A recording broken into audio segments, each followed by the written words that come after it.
8 फेरों का 8वां वचन। स्वाति ने इसी साल शहर के कॉलेज से पढ़ाई पूरी की है और अब उसके लिए जगह जगह से रिश्ते आने लगे हैं। स्वाति से ज़्यादा उसके रिश्तेदारों को उसकी शादी की चिंता है, इसीलिए जो भी स्वाति के घर आता वो किसी नए लड़के की खबर ज़रूर ले आता। अरे दीदी, ये फोटो देख के बताओ कैसा है। राहुल नाम है लड़के का, मेरी सहेली की बहन का बेटा है। अपनी स्वाति के साथ एकदम प्यारी जोड़ी लगेगी इसकी। ज़रा दिखाना, फोटो तो बढ़िया लग रहा है। कोई गलत आदत वादत तो नहीं है ना इसे?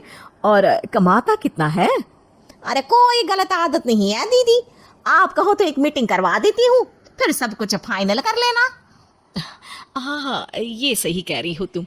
संडे को स्वाति के पापा भी घर पे ही रहेंगे।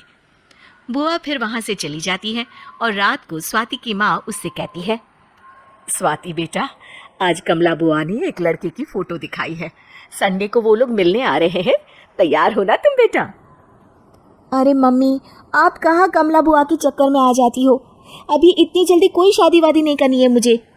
अरे बेटा, अच्छा लड़का है, बुआ जानती है उसे अच्छे से। हाँ स्वाति बेटा, एक बार मिल तो लो, बाद में देखेंगे आगे क्या करना है। वैसे तो कमला रिश्ता लाई है तो मना करने का तो कोई सवाल ही नहीं उठता। संडे की सुबह होती है और कमला बुआ राहुल और उसके मम्मी पापा को लेकर स्वाति के घर आती है। अरे आइए आइए भाभी, इसे अपना ही घर समझिए, इनसे मिलिए। ये मेरे भैया और ये मेरी भाभी हैं। नमस्ते भाभी जी, ये है हमारा लड़का राहुल, सरकारी नौकरी की तैयारी कर रहा है ये। वैसे आपकी बेटी कहाँ है?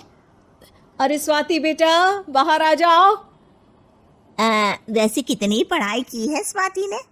जी, पोस्ट ग्रेजुएट है हमारी बेटी साइंस में।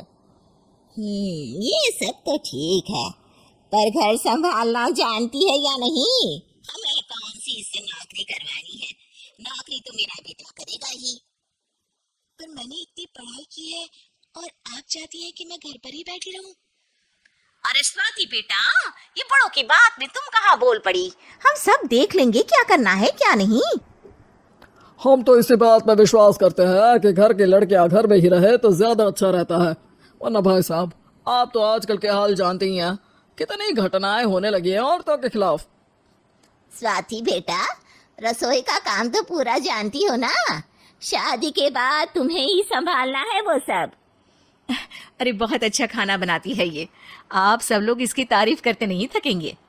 लो भाई, हो गई मीटिंग, अब शादी की तारीख फाइनल कर लेते हैं, क्यों भैया? भाई, हम तो पंडित जी से चर्चा करने के बाद ही तारीख फाइनल करेंगे। सालों से हम उनकी बातें मानते हुए आ रहे हैं। लड़के वाले और कमला बुआ की बातें सुनकर स्वाति एकदम नाराज हो जाती है और उसे लगने लगता है कि शादी के बाद उसे घर पर ही बैठना पड़ेगा। लेकिन घर वालों के आगे उसकी एक नहीं चलती और उसे शादी के लिए हाँ कहना पड़ता है। शादी का दिन आ जाता है और सब मंडप में जमा होते हैं। अब फेरों का समय हो गया है, अब कन्या अपने वर से 7 वचन मांगेगी। आप किसी धार्मिक आयोजन में जाएं तो मुझे भी ले जाएंगे। आप मेरे माता पिता का भी बराबरी से सम्मान करेंगे, हमेशा मेरा साथ निभाएंगे। आपको दोनों परिवार की जिम्मेदारियां बखूबी निभानी होगी। हर ज़रूरी बात में मेरी भी राय लेंगे। आप सभी गलत आदतों से दूर रहेंगे। आप मेरे अलावा किसी और औरत से कोई गलत संबंध नहीं बांधेंगे। ये 7 वचन पूरे हुए, वर क्या तुम्हें ये सारे वचन मंजूर है? जी हाँ पंडित जी, मैं सारे वचन अच्छी तरीके से निभाऊंगा।